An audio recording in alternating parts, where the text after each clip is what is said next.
Greetings and welcome to Spiritual Alliances in Alcohol and Other Drug Rehabilitation. I am Dr. Marjorie Lewis and I am going to be hosting the series of programs.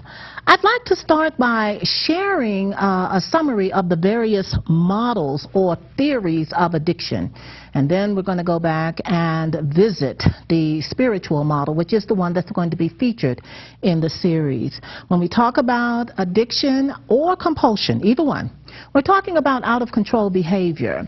And the way that I like to differentiate addiction from compulsion is the fact that when we are addicted to a situation, we continue in the activity knowing that it is causing us harm. Yes, it is a choice, but we're choosing to ingest substances in our bodies that cause us harm either because the substances are illegal or because the substances are causing us problems with our family, our jobs, our health, or because the substances are causing us problems with the law.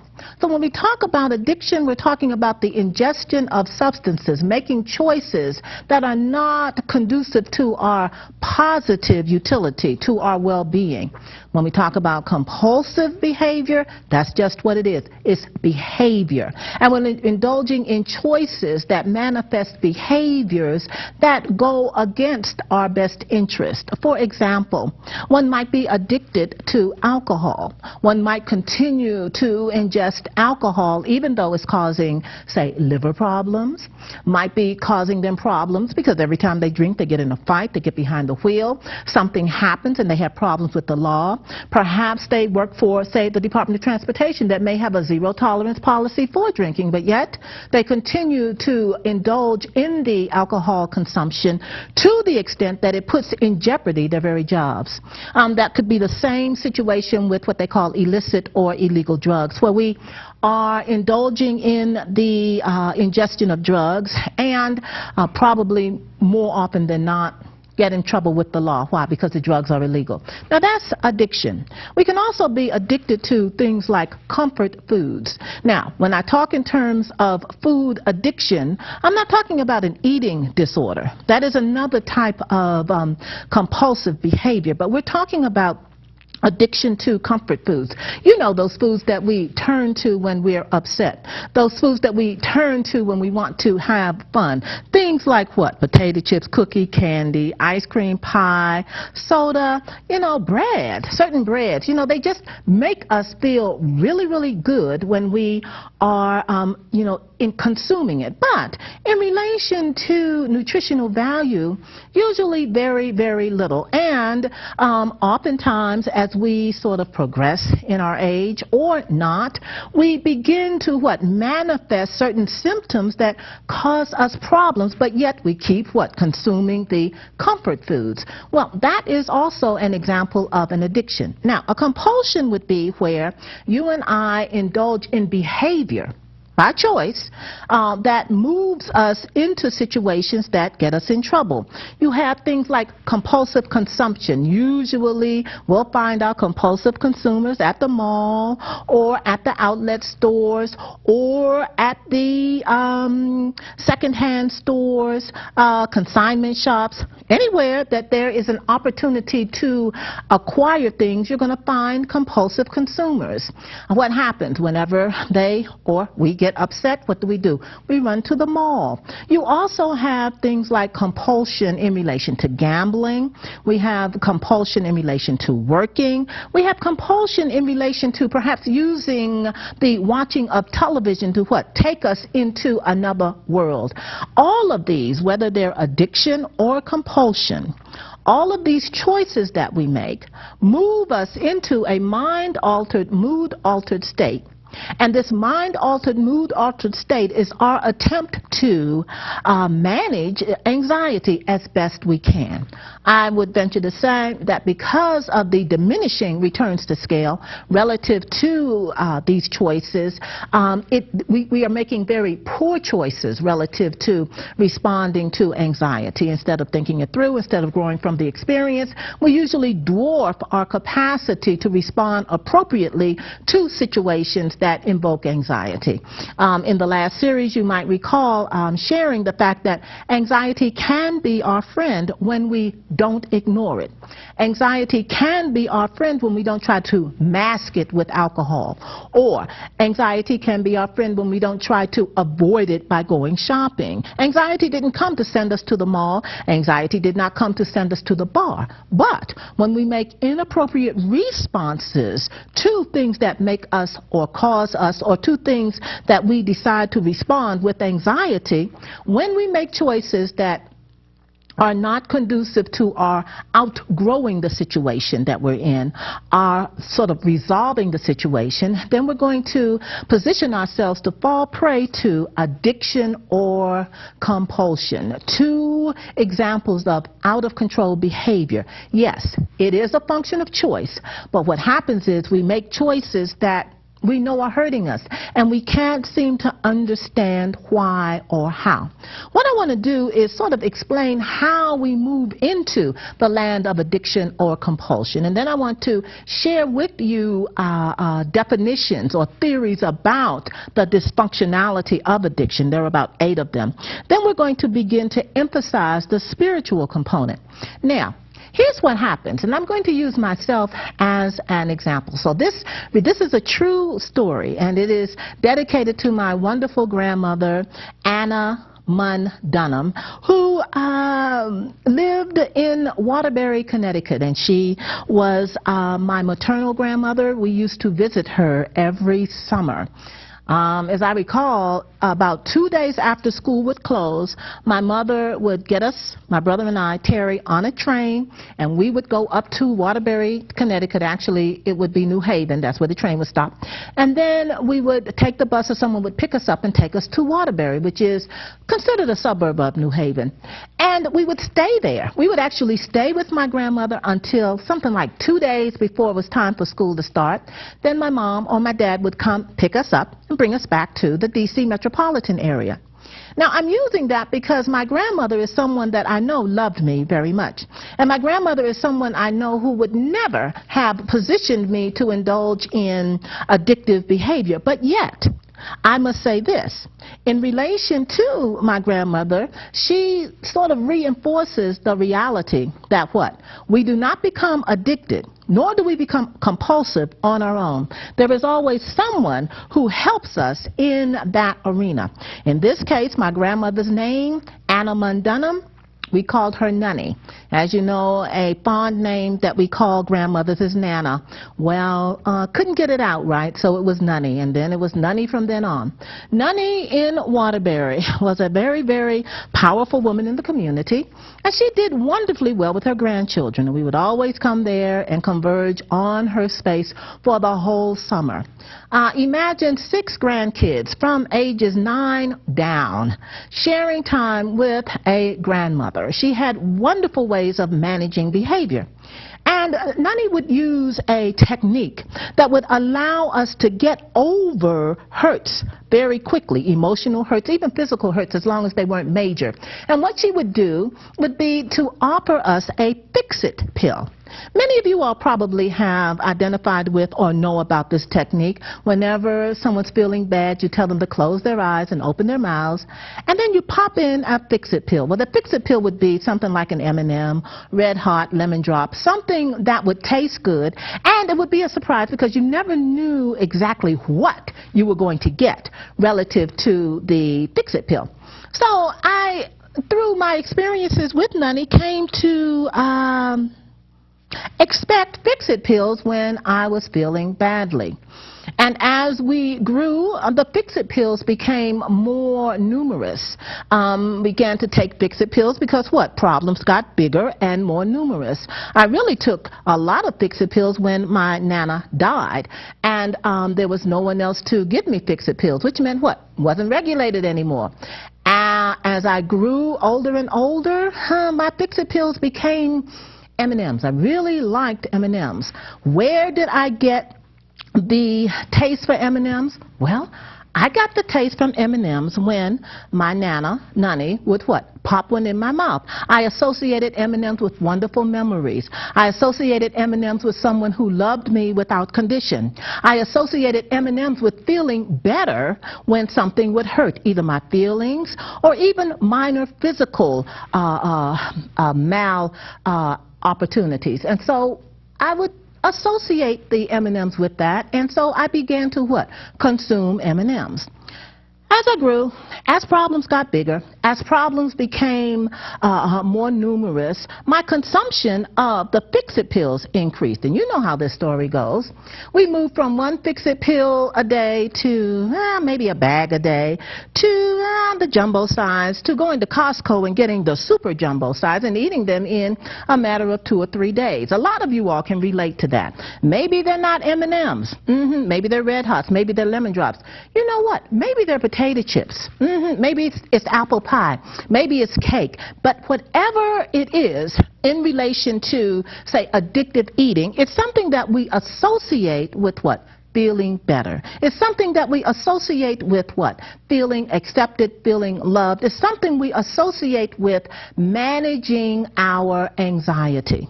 And so now we have a situation, and the situation finds me in a predicament where what? I'm eating too many fix-it pills. And the more fix-it pills I eat, the more problems eating the fix-it pills become. Why? Because I've grown now. I've passed the age where my metabolism is working with me. I'm at an age now where the metabolism is slowing up. It's causing me problems, which means that the harm that was done by the fix-it pill is very identifiable and shows if I'm not careful. So here I am dealing with the issue of trying to manage weight in spite of the need to eat fix-it pills. Now, I use things like fix-it pills because I want to universalize the issue of addiction. It's not always about alcohol and other drugs. It's about whatever we've been introduced to in relation to managing our anxiety. Now, here is the model that would have worked. It would have worked much better if what? My Nana had sat me down and talked to me through why I was feeling bad. Sat me down and helped me through the fact that I skinned my knee and it didn't feel good. My Nani and yours meant well, and it worked for a while. However, we became crippled because we started taking shortcuts in relation to responding to challenges, things that were put in front of us to help us grow, not to avoid, not to camouflage, not to mask, but to help us to grow. And so in relation to my learning, in relation to your learning, we had to learn a whole new approach to responding. Either to what? The misusage of fix-it pills, the misusage of beer, the misusage of alcohol, the misusage of marijuana, the misusage of cocaine, the misusage of heroin, the misusage of methamphetamines, the misusage of so many things. Another example that we might use, a lot of times you might have seen on TV programs where what? The star has gone through a hard time, and what happens? She's sitting in the middle of the bed eating what? Half gallon of ice cream, responding to something that hurts, trying to feel better instead of what? Working it through, thinking it through. Now, it's a really good TV program. We know that eventually she does work through the problem, but maybe have to go through a few half gallons of ice cream before we get there. So when we talk in terms of addiction, that's how we get into a situation where we are making choices knowingly relative to the fact that they're causing us problems. Once we enter into the land of addiction, know this: the brain is very efficient, very effective. The brain knows how to sort of get to the point very quickly. And here's what can happen. A lot of times when we are finding a way to feel better, we're looking for these dopamine dumps. Dopamine dumping means what? We're seeking pleasure, things that make us feel good. Operant conditioning kicks in. What does that mean? If it feels good, I'm going to do more of it. Now, dopamine in relation to our functioning is available when we indulge in behaviors that are usually what they call essential to our well-being. For example, eating does bring a certain amount of comfort. Whether we're eating a carrot or a cupcake, it still brings a certain amount of comfort. And pleasure. Why would eating bring pleasure? Because we need to eat to live. We've got to eat to live. So, since it is an essential function, nature, God, the universe, has found a way to make sure that we eat by what? Making it enjoyable. And it is the same with, say, sexual behavior, procreation, I should call it. When we are in the process of performing acts that will manifest in procreation, you know what? It feels really good. Why? It should. It has to. Why? It's essential that we procreate to continue our race, the human race. So, my point is, whatever we do that is essential will bring pleasure. That's the universe, nature, God's way of making sure that we do it. Now, what happens with addiction is the fact that we artificially motivate the dopamine system, and since it's artificially done, the level of pleasure is much higher than it would have been if we, say, would have been eating or having sex. I'm sure that some of you all have heard people talk about certain drugs this way: it is better than sex, and they mean it. They mean every word of it. And that's the issue with addiction. Once the mind has achieved optimal pleasure, even though it's artificially induced, it's going to what? It's going to want it again and again and again. And a lot of times we indulge it thinking, oh, I can quit this anytime I want. But we've entered into the land of out-of-control behavior. And what are we doing? We're putting our jobs on the line. We're putting our health on the line. We're putting our relationships on the line. Who knows what we're doing? But the key is this: it's a natural response. It's only natural that our brains are going to seek optimal levels of pleasure. And so when we talk about the issue of addiction, yes, we didn't become addicted or compulsive by ourselves. Somebody helped us. Somebody probably who loved us very much. They didn't mean any harm. We just did what we know. But after this series, we should know better. And when you know better, you can do better. So we know how we enter the land of addiction, and we have a very quick summation of what happens in the land of addiction. Now, the beautiful part of addiction or compulsion is the fact that it's learned behavior. It is learned behavior. And when we talk about learned behavior, we're talking about the concept of social learning theory. And here's the beauty of it. If it's learned, it can be unlearned. And we can learn new techniques. And that's why we have people who take hope in coming to facilities and seeking help in relation to compulsive or addictive behavior. It was learned. And because it was learned, it can be unlearned. When we talk in terms of the issue associated with addiction, you have a variety of theories that try to explain this learned behavior, try to explain, what's going on. And you have a variety of approaches and belief systems in relation to addiction. The first one is what we call the moral model of addiction. And this one still dominates amazingly in relation to our society. We tend to hold the consumer, the person who is addicted, 100% responsible for the choices.